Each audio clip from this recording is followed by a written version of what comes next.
What's something you only understand if you have lived it? As you get older and start losing your looks, people start ignoring you. So you've got to have a good sense of self and also a good sense of humor when it happens. Realizing your inner self-confidence is key. I'm speaking as a woman who used to be considered quite good-looking. In some ways, having that attention taken away is kind of a relief as well, but can be unsettling. I hope this doesn't come off as conceited. It's not meant to be. Military life. It's easy to be against the military as an institution as well as the military-industrial complex, and that's completely fair, but reality is, non-surprisingly, more nuanced than that. No matter how idealistic we might like to consider ourselves, society is nowhere near beyond the need for having armed forces, and the people in them are not all fanatics and warmongers. They're people like you and me and everyone else who form a special bond through mutual strife that is unlike anything else you may experience in civilian life. And I may be against pointless wars and profiteering from wars or against the military as an institution with inherent faults in its design, but I do not hate the people in it. They're what really makes it special and what really matters. Long-term hospital stay. I was in for over 6 months waiting for multiple organ transplants, sharing a room with loud, crazy, inconsiderate people and their visitors. It was a gastrointestinal ward, so we all had buckets on the toilet for them to check our output. One woman's daughter starts yelling down the hall how terrible I am that her mother has to deal with my urine on the floor. That sent me. Made it sound like I pissed the floor when it was in a container. I couldn't stop crying. They switched my room and one of the aides told them I was leaving because they made me cry. The upside was I got to know everyone from the porters to the kitchen crew and they'd make it more fun. I tried to be a good patient and not complain, but it destroyed me mentally. It was near the children's hospital and I'd see the kids outside playing. Talking with a nurse about it, I learned that a lot of parents left their kids and never came back because they couldn't deal with it. I wish I never heard that. Having a parent with low emotional intelligence, my mom can spin any situation to make herself the victim, cannot empathize with my or my siblings' financial or mental health issues, and whips up my dad to get him as upset as she is about her petty grievances. When my longtime girlfriend cheated on me and then broke up with me, the very first thing she said was, "Do you think it's because you don't have a good job?"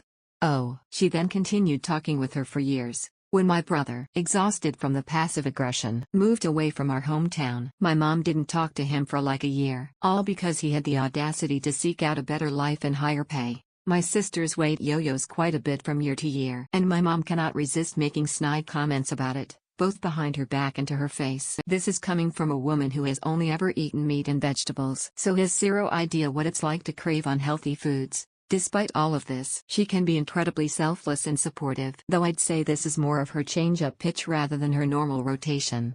Being poor, people think that it's as easy as just working and saving up, but you have to deal with lost opportunities because you're either busy with work or you don't have the money. You may spend hours stressing about something like budgeting or what to pay for and what to leave, which doesn't actually get you anywhere in life. You're just barely keeping yourself afloat. You work your ass off to get paid less than someone who has a much easier work life than you. What you would do to get ahead isn't what you're able to do because those things cost money or require you to make less money, such as going to school or doing training. Chemotherapy. Everyone knows it sucks. I knew it would suck going in. My first cycle, I was like, yeah, I can feel it, but it's not terrible. My mind changed really quick when I started that second cycle.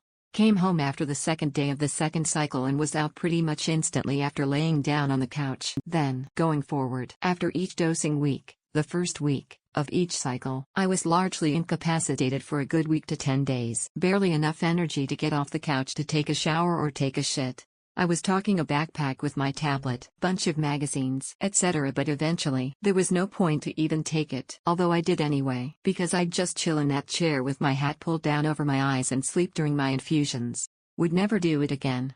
The American psyche. How the evangelicals hijacked the nation with the contract with America. How the Gen X that world were destroyed. How the non-racists were destroyed so they could be victimized in ultra-violent cities while the overt racists kept pushing the war on drugs and their evil, dog-brained ideology. How the war on drugs, combined with using drugs to subvert leftist and minority communities, has literally destroyed everything at this point. Has left us with a militarized police force, a massive military budget, and this endless sense of fear and dread. How the country folk in Appalachia were destroyed. How black communities were destroyed. How we justify shoveling money into foreign countries while America turns into a hyper-violent nightmare of a country. How we have come to a point where the left can float the idea of abolishing the police force, and it's literally taken seriously and put into action in some large cities. Instead of a politician openly and honestly saying it's the war on drugs, it was always the war on drugs that pushed fear. How we don't care for each other anymore, and you are made a victim if you try to have compassion.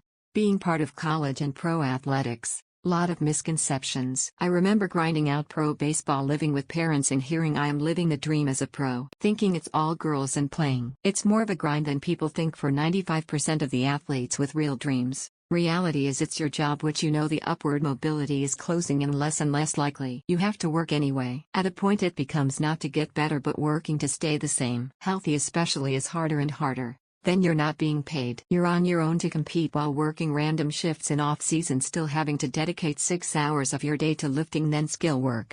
It is nothing compared to real pain or poverty. But the illusion is so great. I think there's some insight to the comment.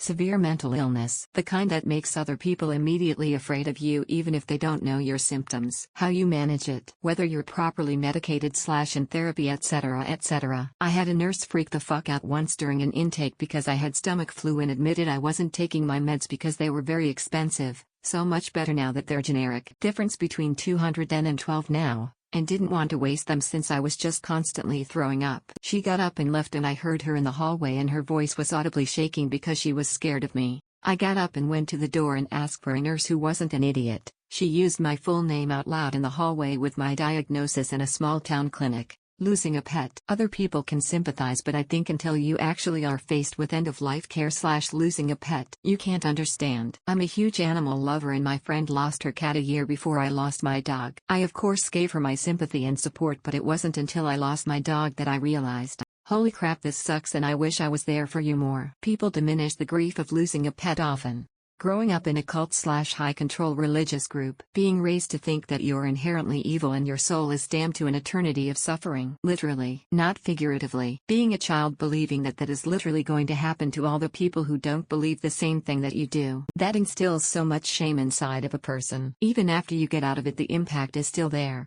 Losing a parent / child / spouse. I think people have a lot more sympathy for the latter too because it's so unexpected / personal. But for the former, while there is some sympathy, I think there's also an undercurrent of, well, everyone's parents die and they were old, so it's just part of life. Whether or not that's true, it can shock your worldview to the core to realize something that has always been a part of your life is now gone, and gone forever. I'm hesitant to answer it this way because of all of the truly awful things people have to endure. But recently for me it was putting my dog to sleep. I had a 13-year-old golden retriever who had been steadily deteriorating for the last 12 to 18 months. I had never had a pet before. I'm in my 50s, and my initial approach to having her put down was sort of pragmatic and efficient. She was in awful pain and no longer living a happy life. So it was time for her to go. It made a lot of sense and it's the humane thing to do. But carrying her to my car to take her away from her home for the last time, and hearing my family sobbing uncontrollably was something that I was not emotionally prepared for. I've lost my father and a brother in recent years, but this hit way different. My best friend called me and said the only way to understand it is to experience it for yourself. Living with narcolepsy or other disabilities, I can tell you it's not as glamorous as the books and movies make it out to be. Have you ever fallen asleep while driving a car? Because I have. I was terrified and trying so hard to stay awake, but I physically couldn't. Often people think it's, oh, I'm so sleepy, hee hee, and while being sleepy is true, you don't realize how important sleep is and how many things it can affect until it's taken away from you. Honestly, life in any and all aspects, until you've been in those exact shoes, you'll never truly grasp or understand what it is to be in them, or how you'd actually handle that situation yourself. Homelessness, but also poverty in general. Domestic violence, especially long-term relationships with children involved, and abuse isn't necessarily common but is present. Emotional abuse, rape, child loss, all seem to be handled drastically different than how most of us think we should / would. Repeated abuse of any kind, serious health issues, neurodivergence, war, poverty, slave labor, child labor, death of a significant other or child, natural disaster, unnatural disasters, nuclear plant meltdown, divorce, estrangement with family, racism, hate crime victims, getting older ESP senior years, living through a pandemic as a first responder, being pregnant, giving birth, adopting a child, IVF, deciding not to have children, experiencing something so beautiful that you cry, seeing the ocean.